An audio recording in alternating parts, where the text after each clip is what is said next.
Assalamualaikum warahmatullahi wabarakatuh. Dalam waktu kurang lebih 15 menit ke depan, kami dari kelompok 4 akan menjelaskan hakikat manusia menurut Auguste Comte. Kami harap setelah usai menonton video ini, Anda akan mendapat gambaran tentang Auguste Comte dan semakin memperkaya wawasan tentang filsafat manusia.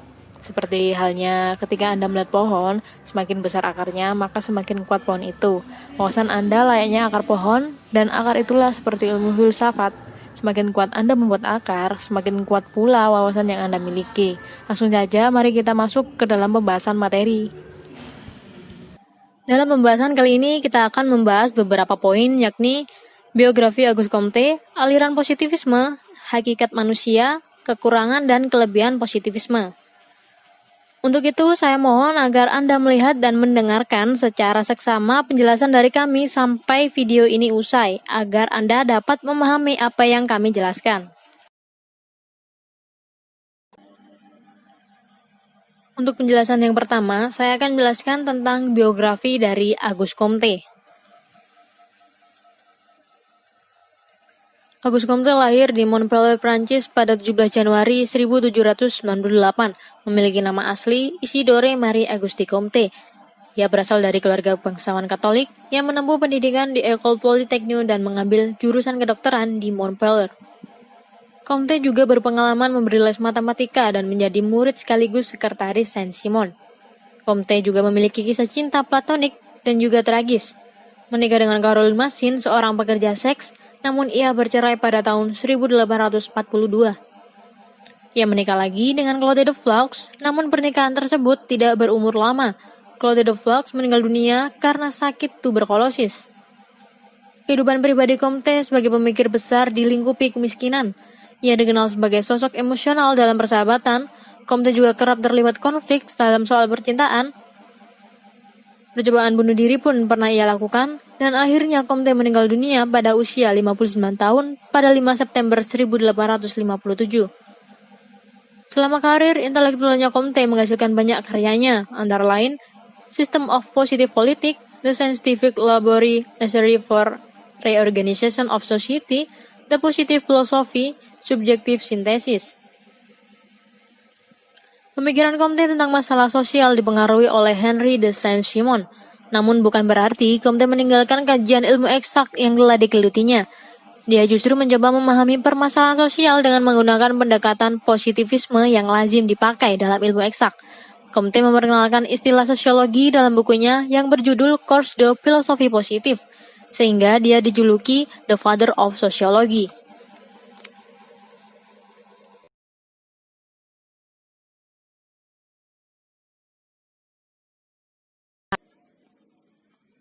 Positivisme diperkenalkan oleh Auguste Comte yang tertuang dalam karya utama Auguste Comte, yaitu Cours de Philosophie Positive. Positivisme berasal dari kata positif. Kata positif di sini sama artinya dengan faktual, yaitu apa yang berdasarkan fakta-fakta. Menurut positivisme, pengetahuan kita tidak boleh melebihi fakta-fakta.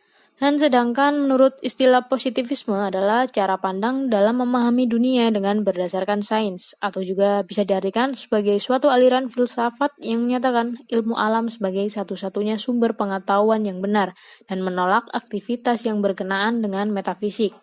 Tidak mengenal adanya spekulasi, semua didasarkan pada data empiris. Menurut Kamus Besar Bahasa Indonesia atau KBBI, positivisme adalah aliran filsafat yang beranggapan bahwa pengetahuan itu semata-mata berdasarkan pengalaman dan ilmu yang pasti. Ada 5 asumsi-asumsi dasar positivisme yang saling berkaitan, yaitu yang pertama realisme naif, yang kedua dualisme peneliti, ketiga generalisasi, yang keempat kausalitas linear, yang kelima bebas nilai. Untuk memahami filsafat positivisme Auguste Comte dalam pandangan umum dan khususnya dalam pengertian pengembangan, perlu sekiranya memahami lebih dulu apa yang dimaksud dengan positif menurut Auguste Comte. Sebagai lawan atau kebalikan atas sesuatu yang bersifat khayal, maka pengertian positif pertama diartikan sebagai sesuatu yang nyata, sebagai lawan atau kebalikan atas sesuatu yang tidak bermanfaat.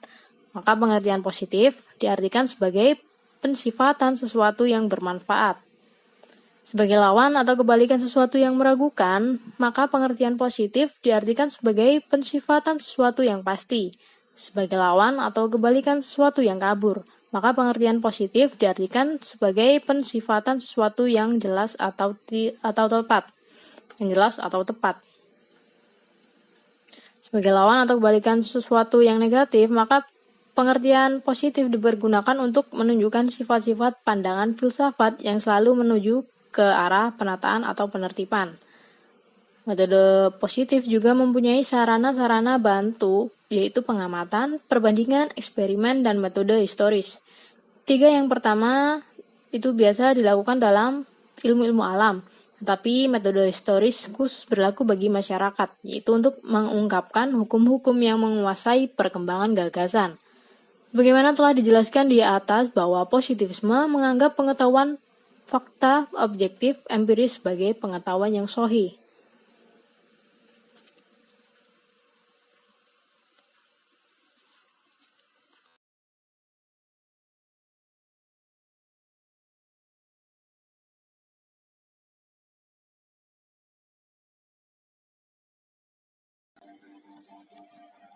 Hakikat manusia menurut Auguste Comte. Di antara karya-karyanya Auguste Comte, Cours de Philosophie Positif dapat dikatakan sebagai masterpiece-nya, karena karya itulah yang paling pokok dan sistematis. Buku ini dapat juga dikatakan sebagai representasi bentangan aktualisasi dari yang di dalamnya Comte menulis tentang 3 tahapan perkembangan manusia. Menurut Comte, perkembangan manusia berlangsung dalam 3 tahap, yaitu tahap teologis merupakan periode paling lama dalam sejarah manusia, dan untuk analisis yang lebih terinci, Comte membaginya dalam periode fetisme, politisme, dan juga monotisme. Yang pertama yaitu fetisme merupakan bentuk pikiran yang dominan dalam masyarakat primitif, meliputi kepercayaan bahwa semua benda memiliki kelengkapan kekuatan hidupnya sendiri. Yang kedua, politisme merupakan kepercayaan akan sejumlah hal-hal supranatural yang meskipun berbeda-beda dari benda-benda alam, namun terus mengontrol semua gejala alam. Dan yang ketiga yaitu monotisme, merupakan kepercayaan dengan satu sang pencipta alam semesta. Begitu pikiran manusia terus maju, kepercayaan akan banyak dewa itu digantikan dengan kepercayaan akan satu Tuhan. Dalam tahap ini, banyak hal-hal yang berkaitan dan dapat kita temui dalam masyarakat sekarang ini, antara lain adanya kepercayaan bahwa pada benda-benda tertentu yang memiliki kekuatan, misalnya pohon besar yang lebat dan rimbun, terkadang dipercaya oleh masyarakat dihuni oleh makhluk halus atau tidak kasat mata, dan dianggap oleh masyarakat sebagai salah satu tempat yang sifatnya angker atau menyeramkan. Selain itu, apabila ada kegiatan yang sifatnya berada pada sekitar lokasi yang berdekatan dengan pohon tadi, maka hendaknya masyarakat melakukan ritual-ritual tertentu. Ada juga masyarakat yang percaya pada kekuatan-kekuatan yang mengawasi atau mengontrol benda-benda alam, sehingga segala sesuatu telah diatur oleh masing-masing kekuatan supranatural tadi. Misalnya matahari, angin, hujan, serta diatur oleh masing-masing dewa. Tahap metafisik. Tahap metafisik merupakan tahapan transisi antara tahap teologis dan juga positif. Tahap ini ditandai dengan suatu kepercayaan akan hukum-hukum alam yang asasi dapat ditemui dengan akal budi. Gagasan bahwa ada kebenaran tertentu yang asasi mengenai hukum alam yang jelas dengan sendirinya menurut pemikiran manusia sangat mendasar dalam cara berpikir metafisik. Pada tahap ini, masyarakat menganggap adanya hukum alam yang akan dapat membatasi perbuatan-perbuatan yang dilakukan oleh masyarakat yang dianggap dapat merusak keseimbangan dari alam itu sendiri serta ekosistem lainnya. Misalnya, adanya penebangan hutan berlebihan yang menyebabkan hutan menjadi gundul sehingga akan menimbulkan sebuah bencana besar yang dianggap oleh masyarakat alam akan menjadi marah, yaitu dengan adanya banjir, tanah longsor, dan lain sebagainya. Dengan adanya hal semacam ini akan membuat masyarakat untuk mematuhi segala sesuatu yang dapat dianggap menimbulkan bencana bagi masyarakat itu sendiri. Tahap positif ditandai oleh kepercayaan akan data empirik sebagai sumber pengetahuan terakhir, tetapi pengetahuan selalu sementara sifatnya tidak mutlak. Semangat positivisme memperlihatkan keterbukaan terus-menerus terhadap data baru atas dasar mana pengetahuan dapat ditinjau kembali dan diperluas. Akal budi penting, seperti dalam periode metafisik, tetapi harus dipimpin oleh data empirik. Analisis rasional mengenai data empirik akhirnya akan memungkinkan manusia untuk memperoleh hukum-hukum lebih dilihat sebagai uniformitas empirik daripada kemutlakan metafisik. Seperti diketahui, positivisme menerima dengan sepenuhnya pandangan dunia ilmiah atau yang berdasarkan dengan hukum-hukum alam yang dijadikan dasar serta strategi untuk mengadakan pembaruan masyarakat. Hasilnya akan berupa suatu masyarakat di mana penalaran akal budi akan menghasilkan kerjasama dan di mana tahayul, ketakutan, kebodohan, paksaan, konflik akan dilenyapkan. Dengan melihat masyarakat sebagai suatu keseluruhan organik yang kenyataannya lebih sekedar jumlah bagian-bagian yang saling tergantung. Tetapi untuk mengerti kenyataan ini, metode penelitian empirik harus digunakan dengan keyakinan bahwa masyarakat merupakan suatu bagian dari alam seperti halnya gejala fisik. Dalam tahap ini, masyarakat lebih menekankan ilmu pengetahuan pada hal-hal yang terjadi. Misalnya, gempa bumi karena adanya pergesekan antara lempeng bumi sehingga menimbulkan pergerakan-pergerakan. Hal ini dipelajari oleh masyarakat melalui ilmu pengetahuan yang mempelajari hal tersebut, yaitu geografi atau geologi. Selain itu, di bidang kesehatan, dengan adanya ilmu pengetahuan tadi, akan dapat mengetahui ragam penyakit untuk dapat dipelajari dan diteliti. Untuk mencari obatnya, dalam hal ini adalah ilmu kedokteran. Saya akan menambahi penjelasan dari teman saya. Segala sesuatu yang ada di dunia ini tidak ada yang luput dari kekurangan. Begitupun dengan teori filsafat positivisme ini. Namun, di samping kekurangan tersebut, terdapat pula kelebihan-kelebihannya dibandingkan dengan aliran filsafat yang lain. Berikut ini akan disebutkan sedikit terkait kekurangan dan kelebihan filsafat positivisme. Terima kasih. Kelebihan positivisme 1.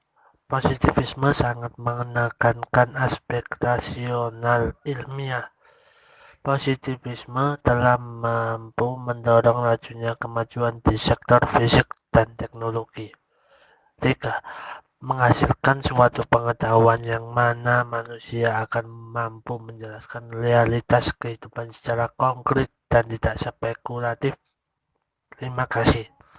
Saya akan menjelaskan tentang kekurangan positivisme.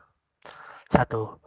Akibat dari ketidakpercayaan terhadap suatu yang tidak dapat diuji kebenarannya, maka paham ini akan mengakibatkan banyaknya manusia yang tidak percaya kepada Tuhan, malaikat, dan setan.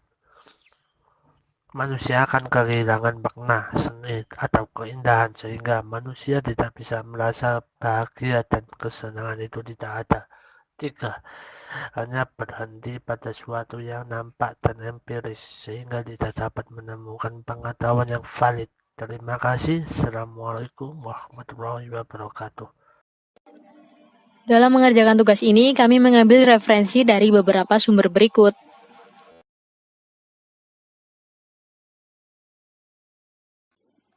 Sekian dari penjelasan kelompok kami. Mohon maaf dan terima kasih. Wassalamualaikum warahmatullahi wabarakatuh.